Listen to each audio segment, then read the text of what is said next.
Bonjour à tous.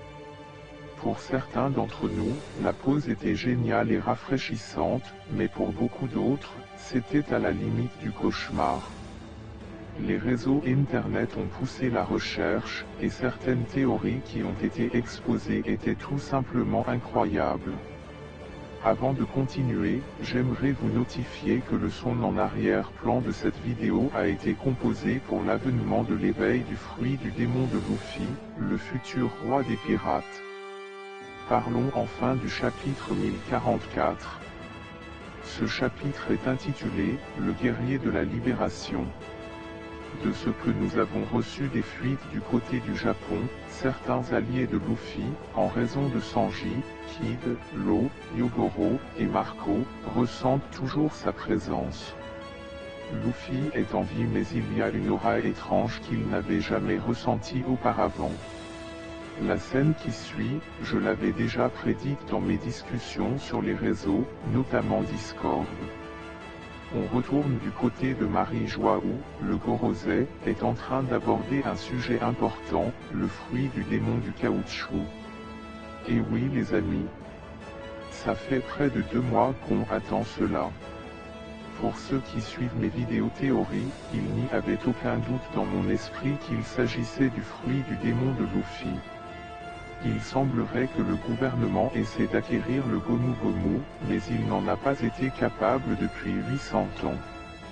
Le Gorosei estime que ce fruit du démon les échappait à chaque tentative. Apparemment, on les croirait fous mais il se trouve que, les fruits du démon de type Zoan ont leur propre volonté.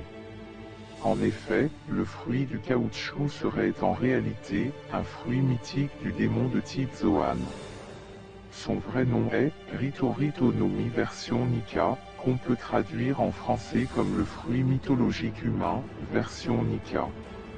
Incroyable.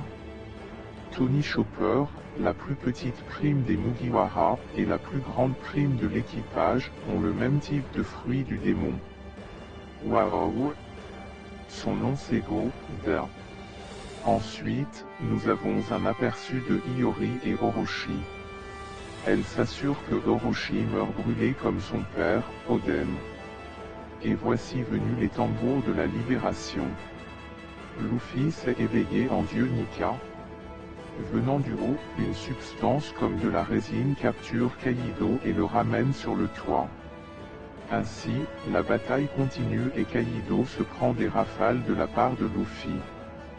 Kaido essaie alors de contre-attaquer avec son Burrow bref mais Luffy a changé les alentours en caoutchouc et son attaque lui sera renvoyée. Ce chapitre est un chef-d'œuvre. Le meilleur chapitre de One Piece, à mon avis. En nous montrant l'éveil du fruit du démon de Katakuri, Oda nous a donné des indices sur ce que Luffy pourrait faire de son environnement une fois qu'il s'éveille.